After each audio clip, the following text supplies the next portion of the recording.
ఆనంది అసలైన జీవన అని సూర్య ద్వారా నిజం తెలుసుకొని ఇందుమతికి ఊహించని షాక్ ఇచ్చిన తాండవ. అసలు ఇదంతా ఎలా జరగబోతుందనేది ఈ వీడియోలో తెలుసుకుందాం.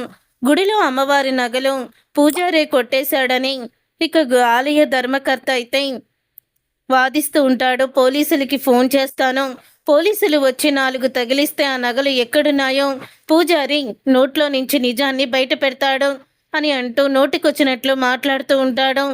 మరొక తాళం చెవి, గుడి తాళం చెవి ఎక్కడుంటుందని ఆనంది అడగడంతో ఆలయ ధర్మకర్త దగ్గరే ఉంటుంది అని పూజారి చెప్పడంతో అప్పుడే మరి ఆ తాళం పూజారి తాత దగ్గర ఉంటే పూజారి తాత నగలు తీశాడని అన్నారు కదా, మరి మీ దగ్గర కూడా ఒక తాళం ఉంది, మరి మీరు కూడా నగలు తీసినట్టే కదా, మీ ఇద్దరి మీద కూడా అనుమానం రావాలి అని ఆనంది అయితే చెప్తుంది. ఏం మాట్లాడుతున్నావు నువ్వు? నేను ఆలయ ధర్మకర్తని. ఒకవేళ ఆ నగలు నేనే తీసుంటే పోలీసులకి నేను ఫోన్ చేసేదాన్ని కాదు కదా అని అంటూ ఉంటాడు ఆలయ ధర్మకర్త. ఆ మాట విని అప్పుడే ఇక ఆనంది, సరే ఈ నిజాన్ని మేము ఎలా బయట పెట్టాలో మొత్తం కూడా మాకు తెలుసు, అన్ని నిజాలు బయటికి వస్తాయి అదండి మీరు చెప్తాను అని ఆనంది ఆదిత్యని పక్కకి తీసుకువెళ్తుంది. గుడి ఆలయ ధర్మకర్తే నాకు తెలిసి దొంగతనం చేసుంటాడండి, ఖచ్చితంగా చేసుంటాడు అని చెప్తూ ఉంటే అప్పుడే మరి ఇప్పుడు మనం ఎలా నిరూపిస్తామో ఆనంది అని ఆదిత్య అంటాడు. నిరూపిస్తామండి, చెప్తాను. సీసీ కెమెరాలున్నాయి, ఎవరొచ్చారో ఎవరు వెళ్ళారో మొత్తం కూడా క్లియర్గా తెలుస్తుంది అని అంటూ ఉంటే సరే అయితే మరి ఇప్పుడు నువ్వేం చేయబోతున్నావు అని అడుగుతాడు.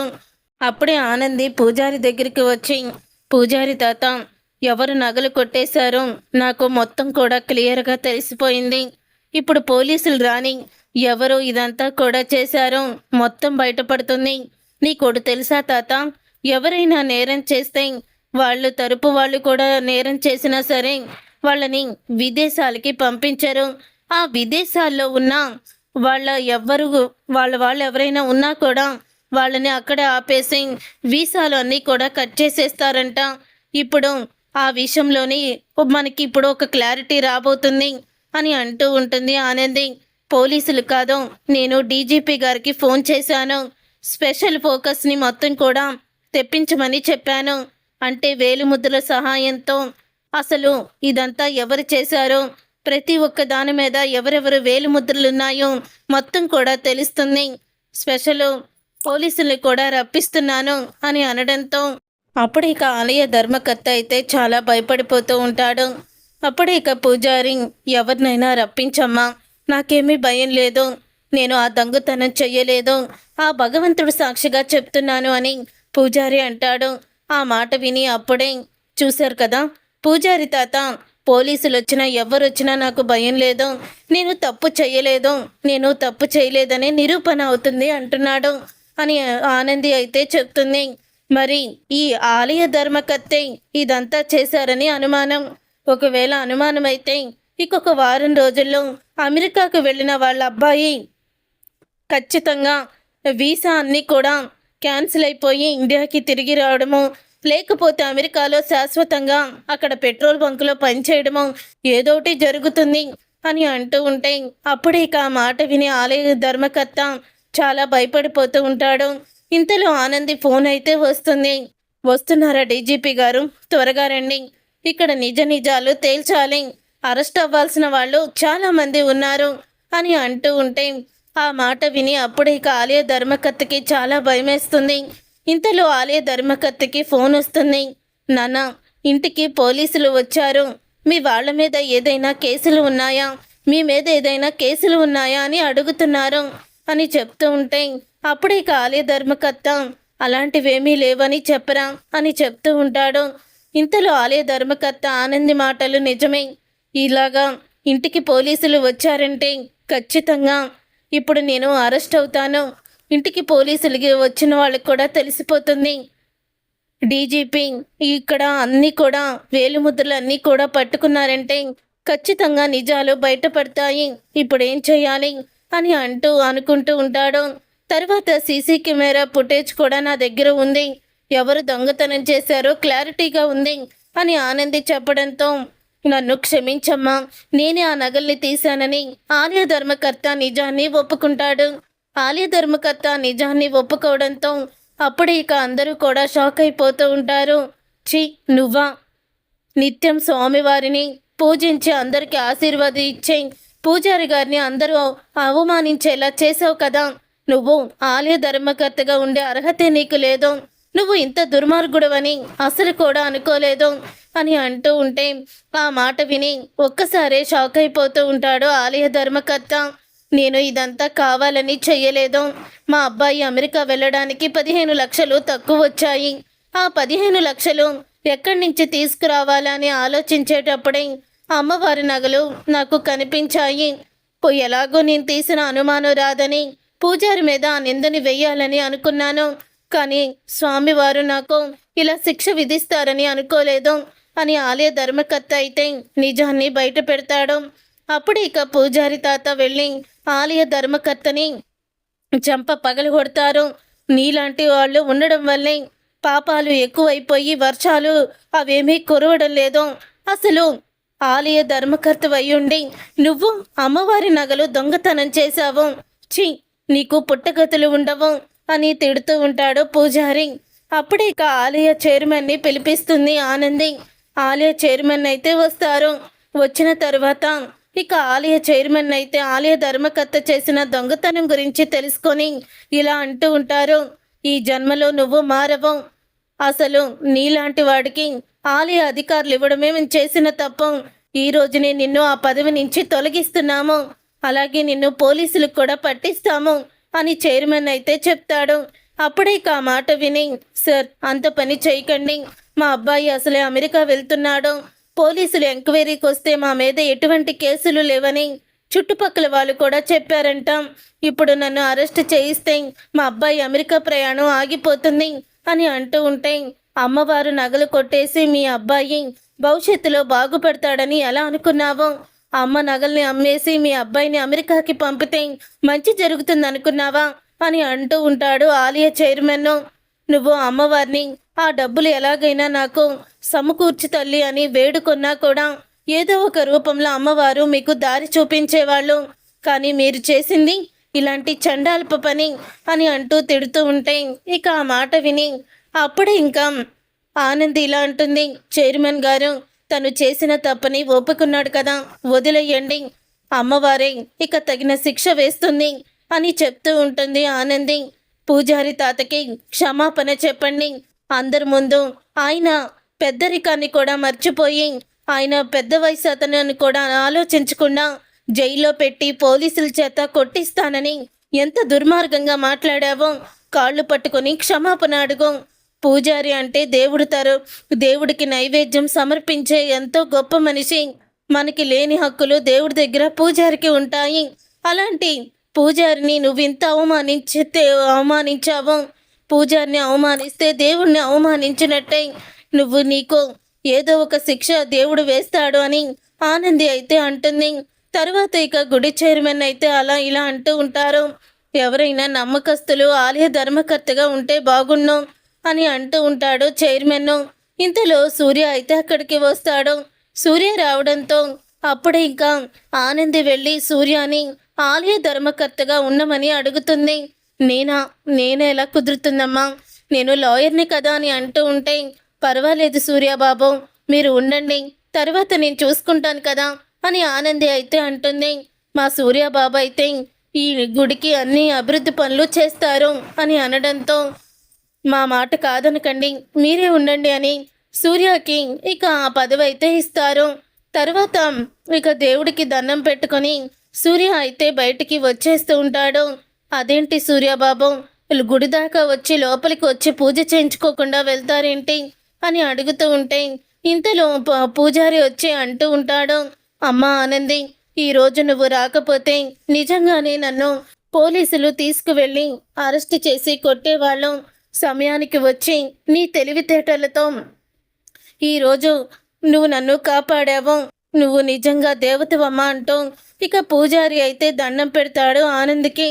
పూజారి తాత, నువ్వు నాకు దండం పెడుతున్నావేంటి? నేను నీకన్నా వయసులో చిన్నదాన్ని, నీ మనవరాలు వయసు దాన్ని. నువ్వు ఇలా చేయకూడదు. నువ్వు చిన్నప్పటి నుంచి నాకు ఎంతో సహాయం చేసావు పూజారి తాత. అలాంటప్పుడు నిన్ను నేను కాపాడుకోకుండా ఎలా ఉంటాను చెప్పు? నీకే ఆపదొచ్చినా ఈ ఆనంది వస్తుంది అంటూ ఆనంది అయితే చెప్తుంది. నిజంగా నీ కన్న తల్లిదండ్రులు ఎంతో అదృష్టవంతులమ్మా అని అంటూ పూజారి లోపలికి వెళ్ళిపోతాడు. తర్వాత సూర్య కూడా నిజంగా ఈరోజు నువ్వు చాలా మంచి పని చేసావు ఆనంది అని ఆనందిని పొగుడుతూ ఉంటాడు. ఇంతలో అవును, ఇదేంటి సూర్యబాబు ఇంకా జ్యోతమ్మ రాలేదా ఊరి నుంచి అని అడుగుతూ ఉంటే, రాలేదమ్మా, తను తొందరలోనే వస్తుంది అని అంటూ ఉంటాడు సూర్య. ఇంతలో అవును, మీరొక్కళ్ళే వచ్చారా ఎవరైనా వచ్చారా అని అడుగుతూ ఉంటే, మా పిన్ని వచ్చింది, తనని గుడిలో డ్రాప్ చేశాను కూడా. ఇంతలో ఇదంతా కూడా జరిగింది అని సూర్య అయితే అంటాడు. తర్వాత అక్కడికి తాండవ అయితే వస్తాడు. ఇక తాండవ రావడంతో తాండవని ఆనంది అయితే కొంచెం కొంచెంగా గుర్తుపడుతుంది. ఇతన్ని నేను ఎక్కడో చూశాను అంటూ గుర్తు చేసుకుంటూ ఉండగా ఇందుమతి గోడ చాటు నుండి చూస్తూ షాక్ అయిపోతూ ఉంటుంది.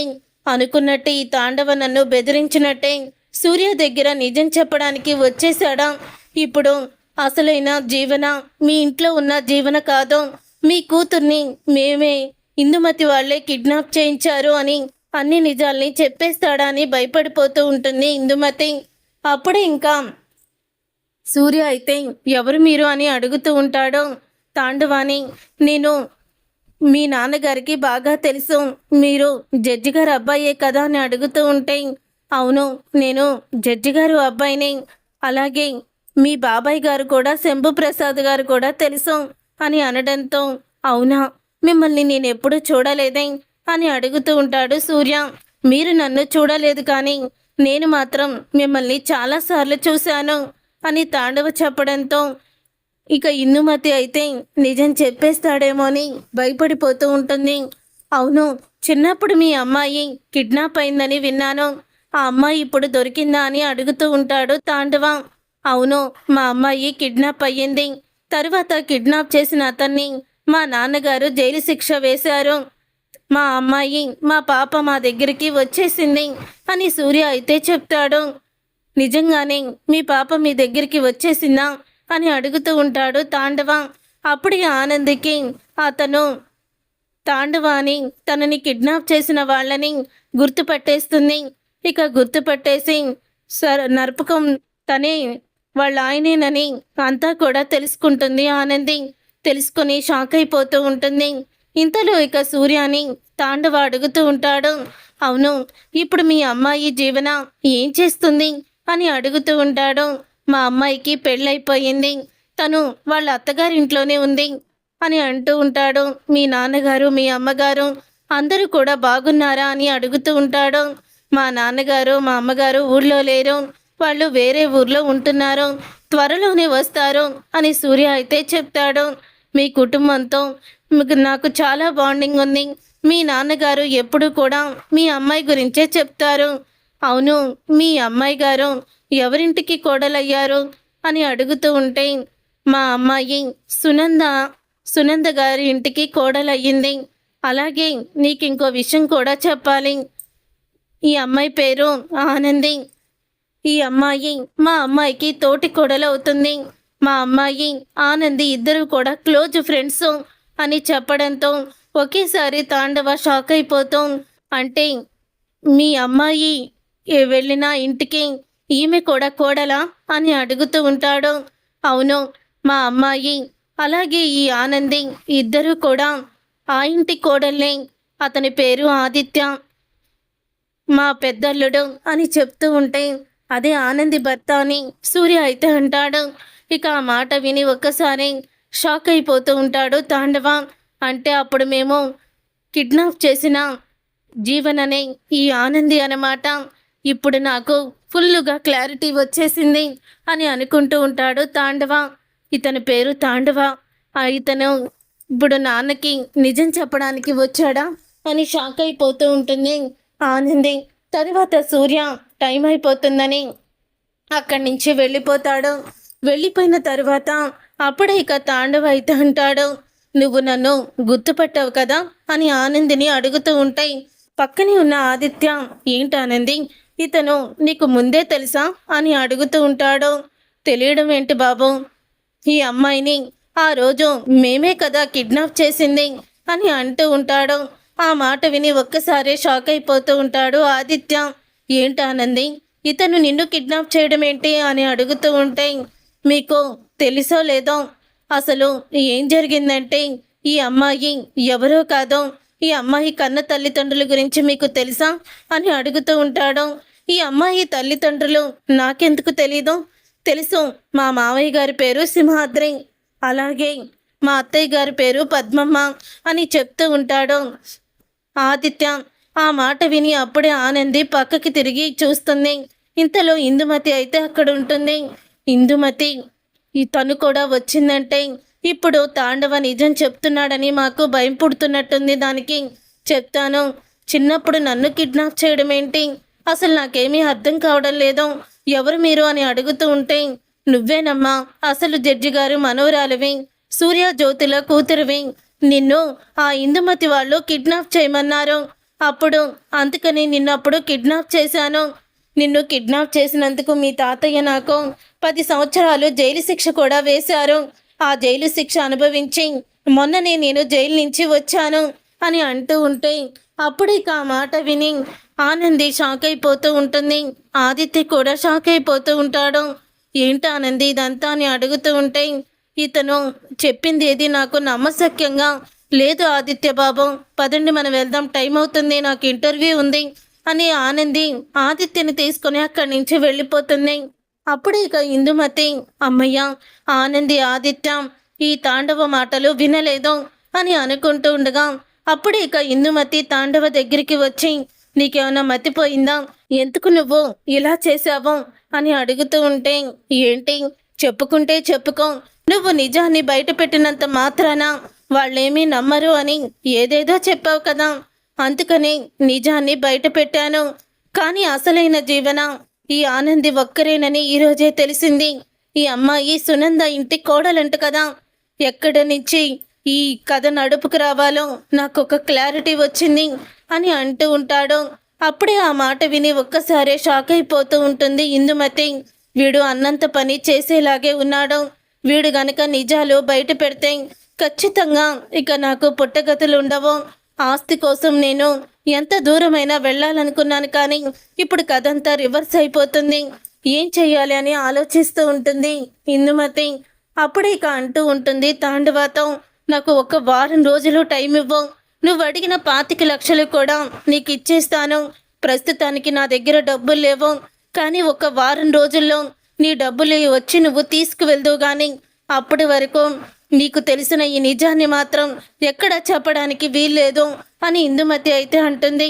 అప్పుడే ఇక ఆ మాట విని తాండవ అయితే, సరే అయితే ఒక వారం రోజులు టైం అడిగావు కాబట్టి ఈ వారం రోజుల్లోనే నిజాలు అన్నీ ఎవ్వరికి కూడా చెప్పను, నాలోనే దాచుకుంటాను. వారం రోజుల తర్వాత మళ్ళీ నిన్నొచ్చి కలుస్తాను. ఈ వారం రోజుల్లో నాకు ఇవ్వాల్సిన డబ్బులు మొత్తం కూడా రెడీ చేసుకో. నాకు ఇవ్వాల్సిన మొత్తం డబ్బులు నువ్వు రెడీ చేసుకోకపోతే తర్వాత చాలా రిస్కులో పడాల్సి వస్తుంది. నువ్వు నాటకం ఆడుతున్న జీవన ఇద్దరు కూడా జైలుకి వెళ్తారు. అంతేకాదు తర్వాత సునందగానే ఆమె కూడా ఈ నిజం చెప్తాను అని తాండవ అయితే బెదిరిస్తాడు. ఇక అలాంటిదేమీ జరగదు అని అంటూ ఉంటుంది ఇందుమతి. ఏంటానంది, అతను నీ చిన్నప్పుడు నిన్ను కిడ్నాప్ చేశానని ఏవేవో చెప్తున్నాడు, మరి నువ్వేంటి వినిపించుకోకుండా వచ్చేసావని అంటూ ఉంటే, అతను చెప్పేది నిజమేనండి. ఇందుమతి వాళ్ళ